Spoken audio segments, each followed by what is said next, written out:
Hey guys, Geek Girl back with another video. I am trying out a few new things. I was given some feedback about just how to improve the video quality overall. I'm still just using my cell phone, so I apologize if that's a bit of a, well, if that deteriorates in the quality at all to you guys, but it's what I have. So I'm just gonna keep doing my thing and teaching you guys about fish. Yep, I have a new microphone. Trying this selfie stick. The lighting probably could be a little better, but got my Dead Time Stories shirt on, and yeah, we're gonna get into it. So today I want to talk to you guys about my favorite fish in the whole wide world, and that fish is known as the celestial pearl danio. Now, it's gone by other names over the years. Sometimes people call it the galaxy rasbora. Even to this day, it's still called the galaxy rasbora to some people. This is because originally people thought it was a rasbora. It's since been classified as a danio, and people still misidentify it as Danio margaritatus. At one point, it was Celestichthes, given its own genus, and I believe that's still what's valid right now. So I call it Celestichthes margaritatus, but celestial pearl danio still applies because it is a danionin, which means it's in the same group as danios. But if you look at the fish itself, it's very morphologically different from your danio, brachydanio, divario core group of danios. So they're a really cool fish. They only get about an inch or less full grown.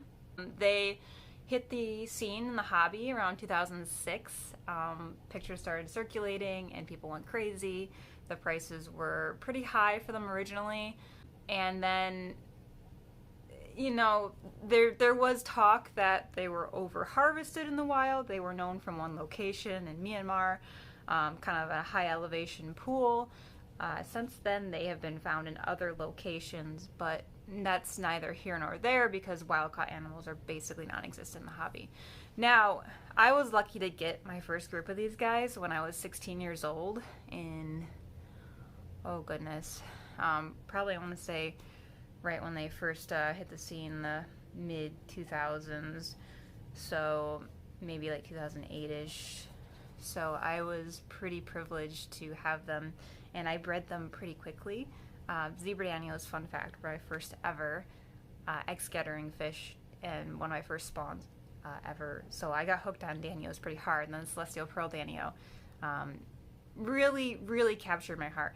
And it's easy to see why it might be my favorite fish, just from a aesthetic standpoint. If you look at the males on these fish, they're often compared to brook trout.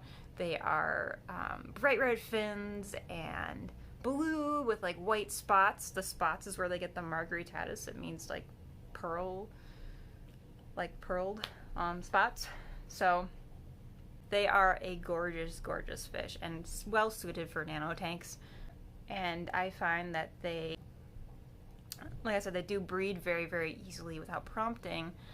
The only hang up for people for raising them is that they are an egg scatterer, so their fry are very tiny. Being that they are a small fish, their eggs and fry are especially tiny.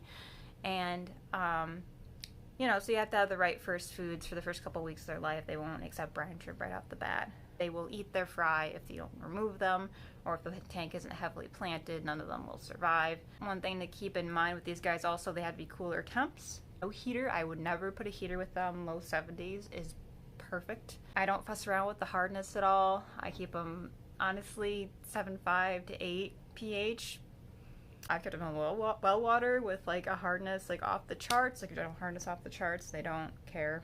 Had no issue raising the eggs or anything like that. The one issue I do have sometimes is that I find that the eggs are pulled aside in cups. I used to be able to put them in cups and let them sit stagnant for a while, but I find that larger like volume of water, more shallow, or more aeration tends to allow the eggs to develop better. So anyway, I breed mine by the cup method. So I use cups, like 16-ounce cups, and I'll show you a video of that in a second, and how I pull eggs and all that. I would recommend for these guys, keep them species only if you can. They can be community as long as other fish are similar size, so inch or less. Maybe you keep with shrimp or like small pygmy cories. They are found with rosy loaches pretty commonly. People like to mix them. I'd recommend moss and plants for cover. They are a little shy. They'll come out a lot more if you give them cover and if you keep them in larger groups.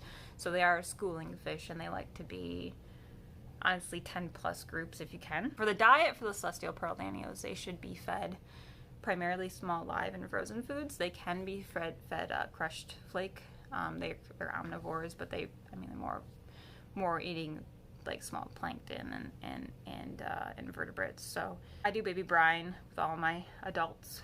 I mix in microworms sometimes. They seem to really appreciate that. They have very, very small mouths, so just keep that in mind. And also they can be outcompeted by more boisterous fish, so keep in mind that if they're not eating enough, they're not going to do super well, so make sure they're not being outcompeted. So one last thing I wanted to cover with these guys is that why breed them, right? Why keep them? Why breed them? I found while working in the pet trade, while I'm starting my own aquatics department, is that so they aren't really wild caught anymore, but I believe most of them are bred overseas. They're bred in Asia, so they're imported when they're captive bred, but they're imported. It seems to be. I'm not aware if they are bred in mass in the U.S. I can't say for sure if they are or aren't. For whatever reason, though, a lot of times because of how far they travel and how they're shipped and all of that, they come in really skinny and in really poor shape. So I'd recommend, whenever possible, get your breeding stock, reputable breeders. I personally, for my breeding stock years ago, I had to quarantine them pretty heavily. I lost a decent amount at first, and then I'd say about a third of them died like within a few weeks, but then with treatment and such, they rebounded, and from there I have all my current stock. I also want to talk to you guys because I've worked with these fish like for forever. Since I was a kid, I have them now. I wanted to show you guys my pride and joy, the longfin celestial pearl danio. So that's a brand new thing that I created, and I was shocked when it turned out no one else had done it before. So I'm going to show you some of my specimens. First, I'm going to show you the egg collection, so sit through that. Stay tuned, because at the very end of that, I'll pop out on the video of the longfin footage. I breed and raise them exactly the same, and I'm hoping to offer those guys for sale pretty soon. So I'm going to flip the camera around and show you guys how it's done. Okay guys, so I'm going to show you my methods and reasoning and talk through how I basically pull eggs on celestial pearl danios. So as you can see here, this is a 10 gallon that I'm breeding. These are my regular, not my longfin celestial pearls. But there's a good mix of them in there. These are all fish that I have raised out. And so they're a couple generations from the original stock that I had. But anyway, the idea is that you give them a cup, like this 16-ounce deli cup here, and you weigh it down with rocks or marbles. I personally like pea gravel, like coarse pea gravel. It's cheap. You can buy like giant bags of it for, I don't know, $3 or less or whatever. So to make sure you rinse really well, obviously, but I'll do like a thin layer of that. I don't like to do too thick of a layer of the gravel, because then you're more likely to crush eggs when you're trying to pull them, and it's a mess. But the other idea is that you shove some moss in there. Now, besides that, you want the rest of the tank to be probably bare bottom, maybe some fine sand, but nothing to entice them to breed besides the cup. The reason for this is because that'll be the hot spot for them to breed. They will lay most of their eggs right here, and makes their job a lot easier as far as pulling the eggs. So sometimes I'll do 2 or 3 cups in here. Usually I limit it to 2. This one just has 1. You may find that when you go in to collect the eggs, when you have multiple cups, they will prefer one cup over the other. That just happens. So if you pull one cup, you're like, no eggs today. Well, check the other one, because there might still be eggs. They just decided, they have their little personalities, and they decided, hey, we want to do this cup today. So anyway, without further ado, I'll show you how I do this. So you're going to have to put your hands in the water. So what I usually make sure, obviously, anytime you put your hands in the water, make sure there's no soap residue, hand sanitizer, what have you. and so I just give it a good rinse under some tap water and pat it dry with some paper towel. And so you're gonna go in here, and the first thing I do is I typically will kind of try to contain the moss and stuff, and then pull it up. Sometimes they'll tell you to shake the moss out under the water. My problem is when I do that, eggs go flying everywhere. You may lose a few eggs in this process regardless, you know, as you let some of the water out. But what I will do, and you can see this is a little bit of a mess. I'm gonna set this down. Apologies, I'm doing this one-handed. I'm gonna drop the hornwort back in. So you see more or less you have the cup here. So what I might do next, I'm gonna put down this table right here since it's right behind me. I'm going to shake the moss out into the cup, and you just want to give a good vigorous shaking. What you're doing is basically any eggs that are caught up in the moss will go and rinse out into the water when you shake it out like this. So from here, there's a few different ways you can do it. You can literally just dump this gravel into a 2.5 gallon or whatever holding tank, and then the fry will just appear. I usually like to make sure I see eggs and stuff before I do that. You could take this and transfer the contents into a new, brand spanking new deli cup. I know I'm going to put this moss in here for now, just so it's out of the way. But the other thing I've done before in the past, I'll just sort of take some of the gravel out. You can very gently do this a little bit and put it into the new cup, just so you could see what you're doing. But just be very, very careful because, like I said, you can crush eggs, you can crush wigglers. So when I am pulling these cups, typically I wait 2 or 3 days from the last time I checked. The reason is that, you know, if you check every day, you're going to stress out the fish, and then also, so they might not breed. And then also, if they did breed, you're going to have far fewer eggs and things to find. If you give it a few days, they usually breed daily. You know, you'll have within the cup anywhere from fresh laid eggs to fresh hatched eggs and wigglers. Obviously, once they hit the free swimming stage, they're going to get eaten by their parents. But you have about 4 or 5 days before that happens. So that's why I try to do like about 3 days. Every 3 days is a sweet spot for me. And I'll check all my groups like this. Now I think there's enough moved that you can hopefully see if there's eggs or not. What I do is I'll shine a flashlight. Okay, yep, there you go. So see those little spheres with the little like kind of see-through, there it is focusing. So yep, there are definitely eggs in here. So that's good, that's what you need to know. So from here, like I said, you can just dump this into a holding tank if you want.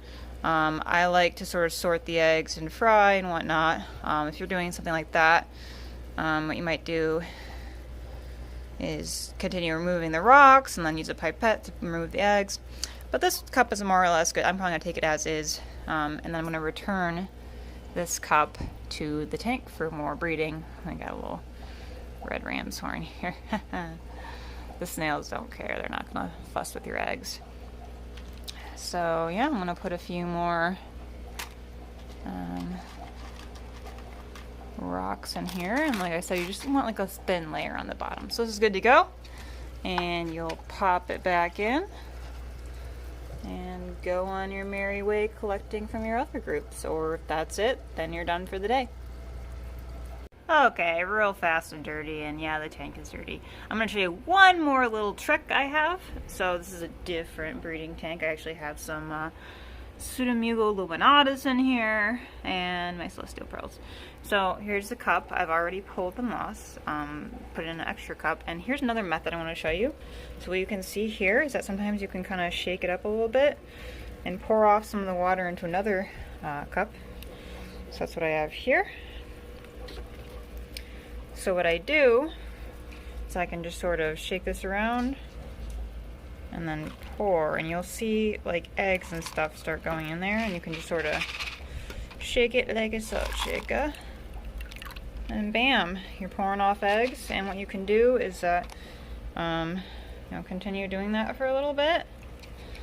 Go in the main tank, You know, if it gets a little low on water, make sure you don't cup any fish in the process. Add some more water and get another cup. Oh, this is a little precarious for me. And you can just, here, I'll put some in here as well. That one's getting full. Shake it around. That's gonna end badly. So I'm gonna go ahead and grab another cup. Maybe do it on a table. I don't make a freaking mess. And yeah, you just, the less water in there, the more like you can shake it up and do that. Just try to be a little gentle, but you can see, oh, you can see right here. See there's, yep, there they are. So you can see that there's wigglers in here and they will pour into, there it goes, and bam. And this saves you moving around the rocks a little bit. So just do that repeatedly and then pop your moss back in, pop it in, and you're good to go.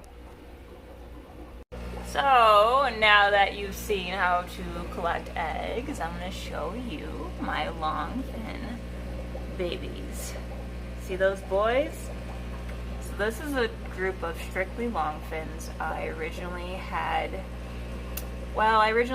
about 5 fish, and 3 were male and 2 were female. I was trying to mix the different types, just the longfins with longfin female, because the females do have slightly extended fins, the males are more obvious. But I wasn't getting a lot of fry that were showing when I was mixing the males with regular females, not as much longfin in the offspring. So I'm trying a new approach because people want these guys. I'm going to try just breeding the longfin. The longfin, I've seen that breeds true. So here they are in their setup. I've got a couple cups. This is actually, honestly, just a 5-gallon. I've got about 3 or 4 of them in there. And I'll pull eggs from them every few days, kind of like I showed you in the previous video. So, oh my goodness, look at these guys. Oh no, the focus is horrible. There we go. Look at those beautiful fish. Gorgeous. Now,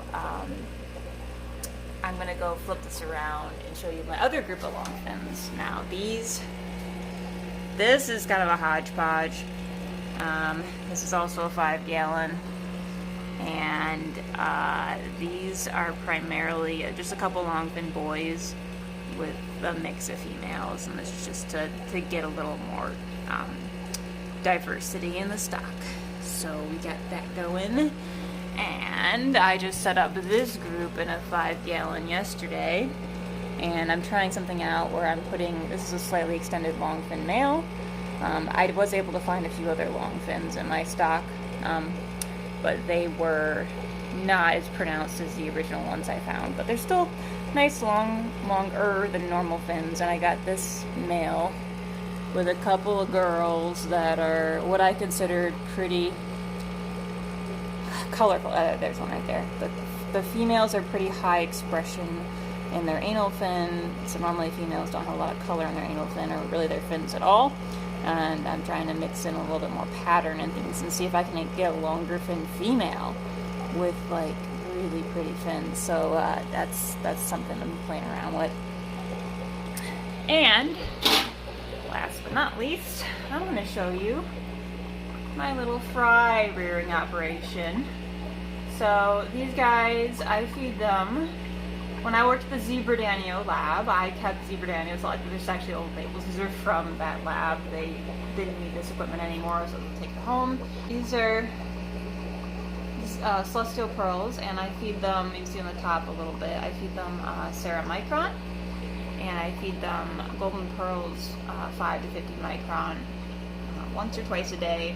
As soon as I find that they're able to take down baby brine, I mix in baby brine, which is usually the 1 to 2 week mark. Once they're free swimming.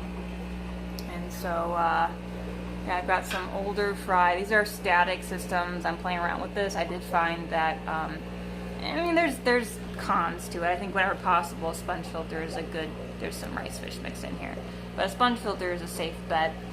I'm just still hooking up my air system and stuff, but these guys are in static systems, and I found that survival is fine in a static system as long as you're keeping up with the daily water changes. If you're not, it's not going to work for you.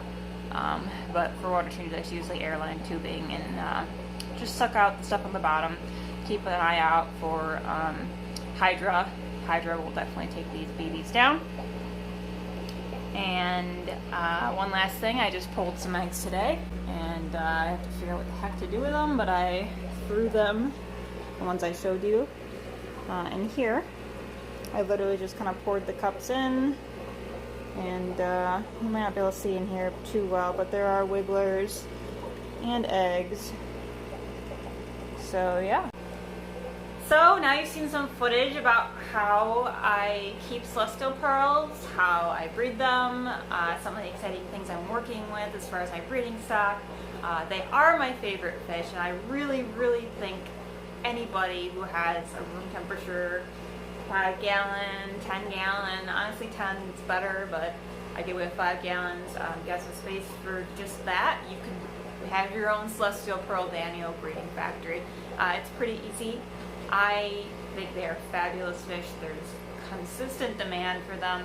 People really, really do appreciate the locally bred ones because they are a lot more robust, a lot healthier, and so yeah, they do pretty well at auctions and swaps and stuff, and you could just have like a bunch of them for yourself, and I think they're an amazing fish. I hope you learned something from this video, and drop a comment below if you want to ask any questions or just give me a shout, and stay tuned. There'll be more videos coming, so like and subscribe, and I'll see you next time.